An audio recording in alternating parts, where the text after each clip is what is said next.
Now in this video, what we want to talk about is the third property of the water, which is microclustering. And we're talking about the Kangen water and how this property is important for our health. So can you tell us what microclustering is?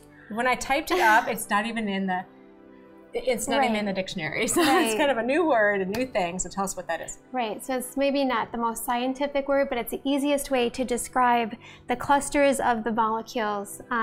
If we look at the aquaporin of the cell, we need to actually have a hexagonal shape water molecule fit into that aquaporin. So if we're having bulk water, all of our bottled waters and tap waters are considered bulk water, which means there's like 15 to 20 molecules stuck together. Yeah. And so our medical device, our Kangen water machine, actually can split that. It takes the larger molecules of water and reduces it down to, splits it into acid and alkaline, positive and negative, as we talked about in the other videos, and also makes it tiny enough, which to me, this is the most important part, because what good is alkaline water if it's not getting into the cell? True. So that's the importance, is that it actually helps it to get into our cells. Yes. And is that why when you drink it, you don't get that waterlogged feeling so much as the other waters? Right. Yeah, I noticed that. So if you try drinking this tap water or bottled water, you might feel very bloated, and it's not truly hydrating the cell. So we're going to visualize that today. We just took some Yamamoto green tea, and if the water gets into the cell of the tea, then it actually, we can taste it and smell it, and the aroma, what the wonderful part of the tea comes out. Okay. So let's go ahead and see, we'll do 2 tea bags, and let's go see how tap water works with making a glass of tea. Thank you, Julie. And what did we forget to do when we're making tea? We did not heat it. We didn't, almost boil it. So it's not like the best cup of tea there, is it? Right. So with our machine, we took the tap water and we reduced the structure. And I'm trying the Kangen water here. And this water is actually getting into the cell of the tea. Yeah, you can see that it's yellow already. We can move it over here so we can see the difference between those two. Quite a difference. So if the water isn't getting into our cells, we're not truly detoxing. Right. It's extracellular, like sludge, or extracellular hydration versus intracellular. So if we go ahead and try making some more tea, and just see, now that the tea bag is wet, let's see if we can make some tea with this tap water. And it got a little bit better since it's wet. And we'll go over here. This Kangen water.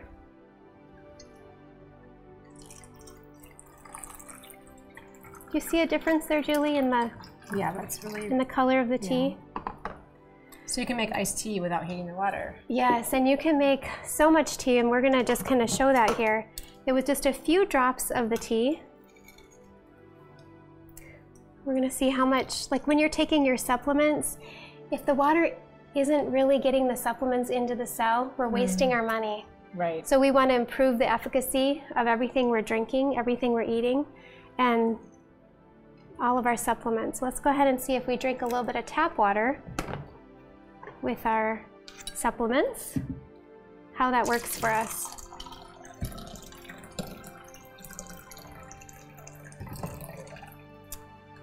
And then we'll try drinking the Kangen water.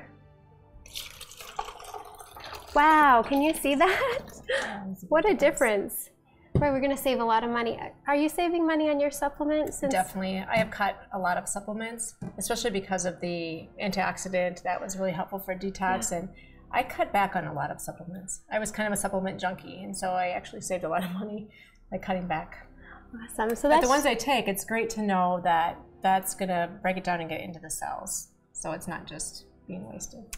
Awesome. Well, what we're going to do here is show, because this water is so tiny, that it's going to be able to break down oil-based pesticides.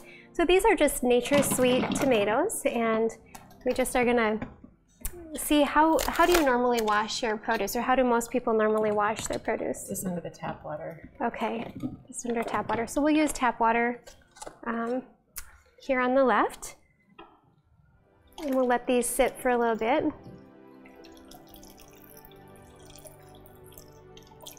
and let them wash. And then we're going to go ahead and wash these other ones with strong Kangen water. This is 11.5 pH.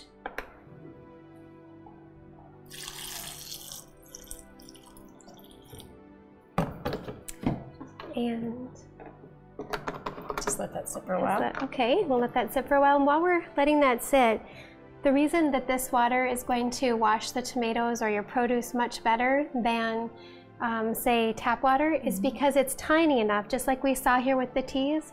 It's tiny enough to actually break down oil. Do oil and water normally mix? No, we like that. This is just water. So let's try a little bit of sesame oil, and we're just going to see if tap water or strong Kangen water can break down this oil. So here we have the tap water.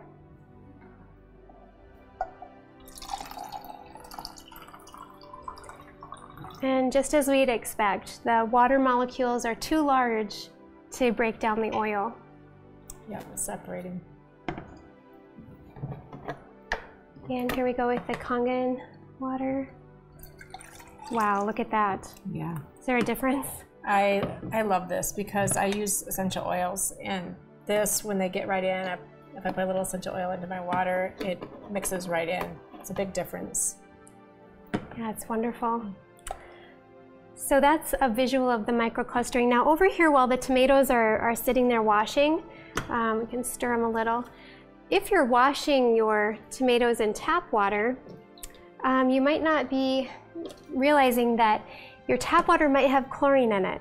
So if this is our tap water, and what we did a few minutes ago is put a few drops of this chlorine tester to see if there was chlorine in the water. If there was no chlorine in the water, it would be clear. But there is chlorine in there. So we're going to pretend like these are our tomatoes, and we're going to wash them with our tap water.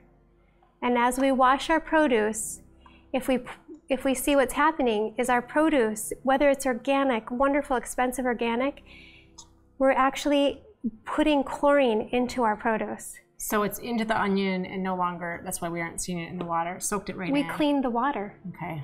We contaminated our produce. Yeah, that's not good. Not good. Some people don't realize how important this is. So right here we have the tomatoes that we washed. And sometimes it's very obvious the amount of pesticides that are on our produce. And what do you think they do with our pesticides? Do they use oil-based, or have you heard that? Probably oil, aren't they? Yeah, they're oil-based. I try to be so careful. I choose organic produce, which we want to wash that as well. But it is really interesting to see what is on. And even with organic produce, you'll see some dirt and residue come off. Residual pesticides, definitely. And yeah, I definitely would recommend eating organic if at all possible. But what we're going to show is if we just let these sit here for a little bit and we pour off the water. This is what washed off with our tap water. These are the pesticides that washed off, and it looks like nothing washed off. It's just clear. And here's the water that we test. I don't know if you guys can see that. Sometimes it's super bright yellow, just the pesticides. Yeah. I don't know if you can zoom in on that, but it's definitely pesticides in there. Yeah, there's a difference. I have seen it really yellow when I've done this too, or with apples or anything. So I just want to thank you for letting us show this. Yeah, this is, like we said, it's the microclustering property, and it's really a very important and unique property of this water that you aren't going to get in other waters. So be sure that you check out the other videos and our podcast, and be sure to call us if you have any questions.